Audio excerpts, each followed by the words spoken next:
ತುಂಬಾ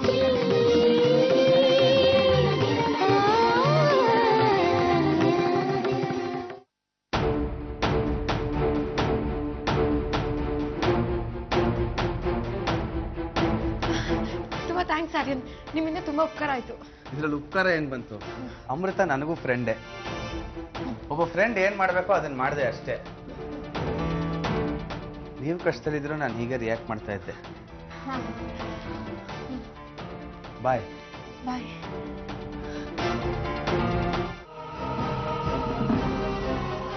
ಸಾವಿತ್ರಿ,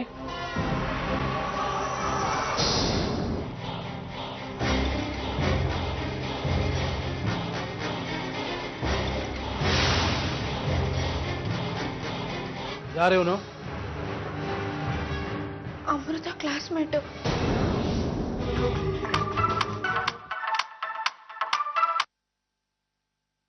ಹಲೋ ಆರ್ಯನ್, ಎಲ್ಲಿದ್ಯಪ್ಪ? ಅಮ್ಮ ಎಷ್ಟು ಗಾಬರಿ ಆಗಿದ್ದಾಳೆ ಗೊತ್ತಾ? ಒಂದ್ ನಿಮಿಷ ಇರು.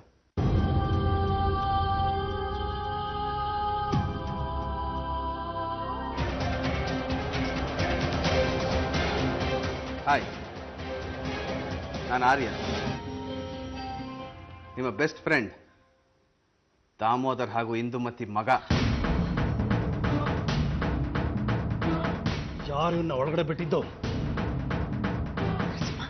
ಅದು ಎಷ್ಟೋ ಧೈರ್ಯ ನೀನು ನನ್ನ ಮನೆಯೊಳಗೆ ಬರಕ್ಕೆ? ನೀವು ಇವನ್ನ ಒಳಗಡೆ ಬಿಟ್ಟಿದ್ದು? ಅವ್ರು ನನ್ನ ಮಾತು ಕೇಳಿ ಬಂದಿದ್ದು. ಅವ್ರು ಮಾತಾಡಿದ್ಮೇಲೆ ಅಮೃತ. ಹೌದು ಕಣಪ್ಪ. ಇವನು ತಾಯಿ ನನ್ನ ಮಗಳ ಮಾನ ಮರ್ಯಾದೆನ ಹರಾಜಾಕಿ ನಿಂತಿದ್ದಾಳೆ. ಇಂಥ ಹೆಂಗಸಿನ ನೆರಳು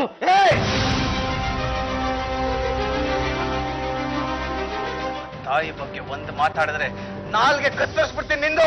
ಜ್ಯೂಸ್ ಕೌಡ್ರು, ಇದೆಲ್ಲ ನಿಂದ ಕಾರ್ಬಾರು. ಎಷ್ಟೇ ಧೈರ್ಯ ನಿನ್ಗೆ? ಅವನು ಹೇಗೆ ನನ್ನ ಮನೆಯೊಳಗೆ ಬಿಟ್ಟೆ? ಸೆಕ್ಯೂರಿಟಿ, ಒದ್ದಿನ ಆಚೆ ಹಾಕಿ.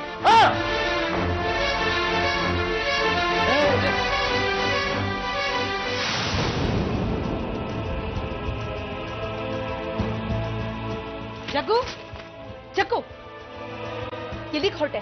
ಹೊರಟಾಗ ಎಲ್ಲಿಗೆ ಅಂತ ಕೇಳಬೇಡ. ಇವತ್ತೊಂದು ಸುಟ್ಟು ಬಿಡ್ತೀನಿ. ಯಾರನ್ನ? ನರಸಿಂಹರಾವ್ನ.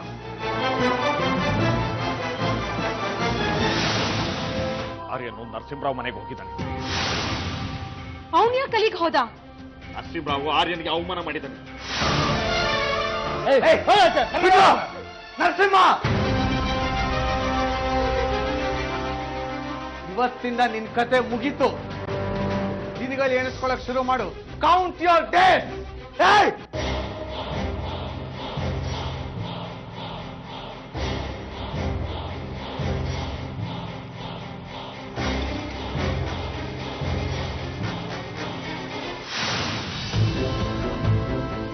ಆರ್ಯನ್, ನರಸಿಂಹರಾವ್ ಮನೆಗೆ ಯಾಕೆ ಹೋಗಿದ್ದೆ? ಅಮೃತ ನೋಡಕ್ಕೆ. ನಾನು ಫೋನಲ್ಲಿ ಎಲ್ಲ ಕೇಳಿಸ್ಕೊಂಡೆ.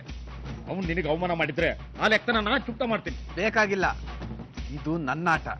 ನನ್ನ ಲೆಕ್ಕ ನಾನೇ ಚುಕ್ತ ಮಾಡ್ಕೋತೀನಿ. ನಿಲ್ಲಿಸ್ತೀರಾ ನೀವಿಬ್ರು?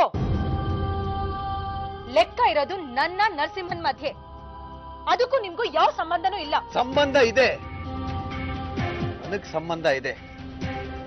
ಯಾರು ಕೊಲೆ ಮಾಡಿ ನರಸಿಂಹರಾವ್ ಕೈಗೆ ರಕ್ತ ಮೆತ್ತಿದ್ಯೋ ಅದೇ ರಕ್ತ ನನ್ನ ಮೈಯಲ್ಲಿ ಹರಿತಾ ಇರೋದು.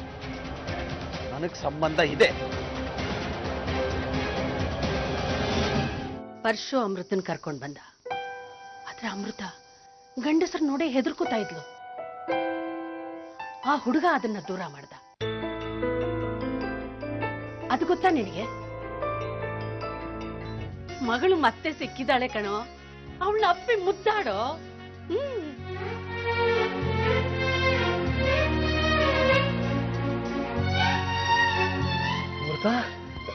ಪ್ಲೀಸ್ ಮಾತಾಡ್ಬೇಡ. ಮಗಳ ಫ್ರೆಂಡ್ ನ ಹೇಗ್ ಟ್ರೀಟ್ ಮಾಡ್ಬೇಕು ಅನ್ನೋದು ಗೊತ್ತಿಲ್ಲ ನಿನ್ಗೆ. ಇವತ್ತಿಗೆ ನಿನ್ ಪಾಲಿಗೆ ನಿನ್ ಮಗಳ ಸತ್ಲು ಅನ್ಕೋ.